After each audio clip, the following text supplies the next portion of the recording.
Nga tukyatunuulira ensonga z'omwana muwala Sasha Ferguson abasinga obungi erinnya lye tumanyi ng'amannya g'amatuufu ye Nagirinnya Fiona ne mwami we Kanale Mugume. Essaawa eno z'ensonga ezikuuta abantu omubabiro era nga ze zitambula. Munnange kapa eyatweyagazanga nga batugamba nti kakadde ke kabeera ku mmeeza eza buli lunaku ne twebuuza kye kyatuukawo essaawa ya kakati ate okulaba nga beeyabya. Bingi nnyo ebigenda mu maaso, ebigambo bingi nnyo ebyogerwa, naye nga tuula kkalira nywera. Kyensobola okugamba kikimu nti mukwano gwange bw'oba oliyo nga tonasubscribinga ku channel yaffe that is Legit News 256 tuweerabira ku subscribinga, ringinga that notification bell, sharinga, likinga, saako n'okubanga oleka comment yo. Ebisigadde byonna byonna buterevu, amawulire nja kubanga ngakuwa era nja kubanga ngakuteera ku mmeeza bweddu olabe biki ebigenda mu maaso.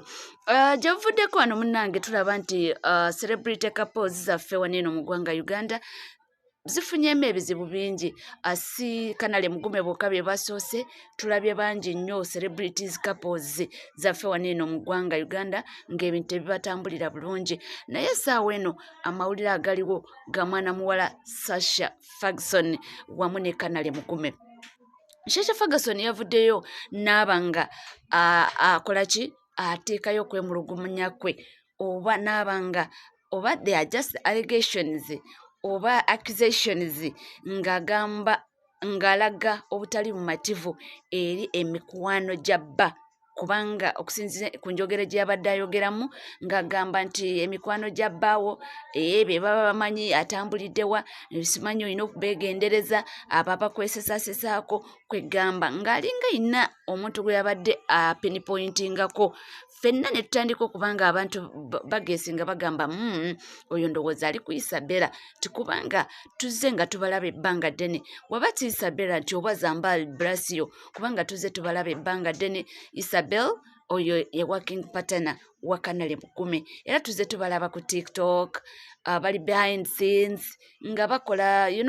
bajokinga, bazannya nga olaba abantu bonna bali ku mirimu. Oba ekyo kye kyaviddeko mwana muwala Sasha Ferguson okubanga ate atabukawo simanyi, naye nga ebiri eyo mu paradise ewaabwe bannange si birungi. Sasha Ferguson be baakola embaga ne batweyagaza,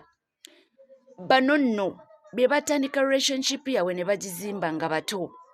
era twali tulindiridde akaseera ako kubanga bino be bagamba nti sooka weetegereza omuntu. Bano ye kapo ebadde mbaze n'emyaka n'emyaka nga gye tumanyi nti ye kapo eyasooka okubanga buli omu yeetegereza munne, ne beesoma ne beemala ne beeyiga. Naye unfortunately nagenza okulaba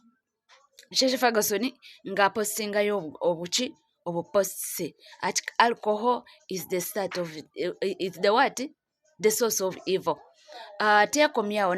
n'agamba nti there is no love but hate. But there is a difference between love and hate. Kwegamba nga ina obugambo bwayisayisaawo obwatulemye okuba nga tutegeera ekigenda mu maaso. Eno couple balina omwana era tutategeddeko nti they are expecting the second child, naye kyonna ekyagenze mu maka gaabwe.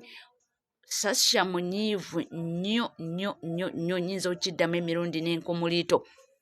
Si musanyufu yadde Sasha, si musanyufu era awanda muliro, kyekigambo kye nsobola okuba nga nkozesa. Ye awanda muliro, ebigambo by'ayogera ebimuvaamu era ndowooza luliba olwo kubanga obusungu bw'alina ndowooza bwandibadde bugwawo oba singa yeekijja ku mutima n'ayogera amazima omuntu oyo n'amwatukkiriza amaanya ge, oba abantu abo be yagambye nti beemwesesaako era bakuyita awawaifu nti abantu abo baba bazibu nnyo. So kirabika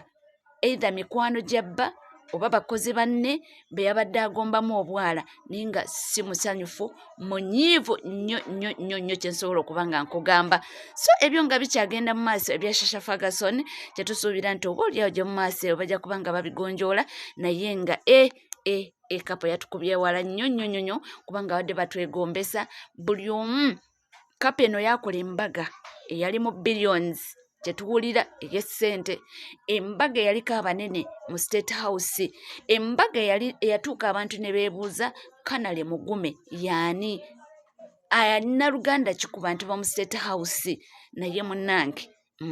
bagamba nti if words could talk ebandibadde bitugamba kiki ekibadde kigenda mu maaso eyo munda eyo mu bakanale mugume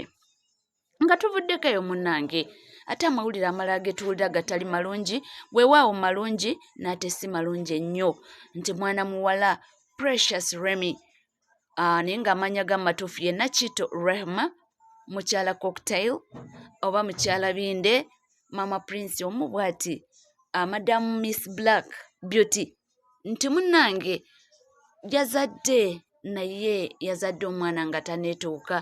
ate kyetwategeddeko nti bamulongoosezza bulongoosa era yeetaaga tube nga tumusabirako Mukama abe nga amutemera emikubo Mukama amubeereremu mu ssaawa ng'eno mwali yazadde kyensobola okugamba nti ago mawulire malungi naye amawulire amabi gali nti yalongooseddwa ate ne bamulongoosaamu omwana nga taneetuuka so essaawa eno ebigenda mu maaso byebyo ndowooza yeetaaga okuba nga tumuwa ssaala okumulaga omukwano ate akomewo ajje nga atwentertaininga ekyenjawulo ekiri ku Precious Remy kyensobola okugamba nti omukyalo oyo muzira nti ebbanga eryo lyonna Precious Remy kuva we yafuna olubuto abadde akola nga tugenda kumulaba lunaku n'olumu nti teyakoze abeerawo ekitegeeza nti mukyala mukozi era abadde oba ngambe nti ndema okugamba nti abadde mukyala mukozi era ayagala nnyo okukola kyeva olaba nti ebbanga lyonna abaddewo mu mbeera yonna olubuto kino kyetiise kino naye ng'abaawo ajja akole paka ku lunaku olusembayo lwatuukidde ndowooza okuba nga yeewulira nti essaawa yenno kakati kangende njagala kubeera nga nsumulukuka naye unfortunately tasobodde kuba nga asumulukuka bulungi naye ate amawulire amalungi gali nti bamulongoosezza ne bamuggyamu omwana we yadde nga taneetuuka naye tulina essuubi nti bajja kuba nga bamukuumira eyo mpaka wagenda okuba nga ate atuuka okuba nga afuluma ebweru mawulire malungi era nga tukuyozaayoza omukyala Precious Remy mukyala Bindeeba Mama Prince Miss Cocktail the Black Beauty okuba nga munnange Mukama akusobosezza okuba nga otuuse ku lunaku olwaleero n'oba nga ozaala si kyangu olutalo lw'okuzaala bamama abangi tebasobola kuba nga balubukamu naye Mukama mulungi nti ye asobodde okuba nga akiyitamu era nsaba kimu nti Mukama amutemera amakubo twongera n'okuba nga tumusabira asobole okuba nga avaayo bulungi oli ku Legit TV 256 gwali eyo nga tana subscribinga kikaseera okuba nga osubscribinga ringinga that notification bell sharinga likinga saako n'okuba nga oleka komenti yo ebisigadde tukyakomawo nabyo tovaawo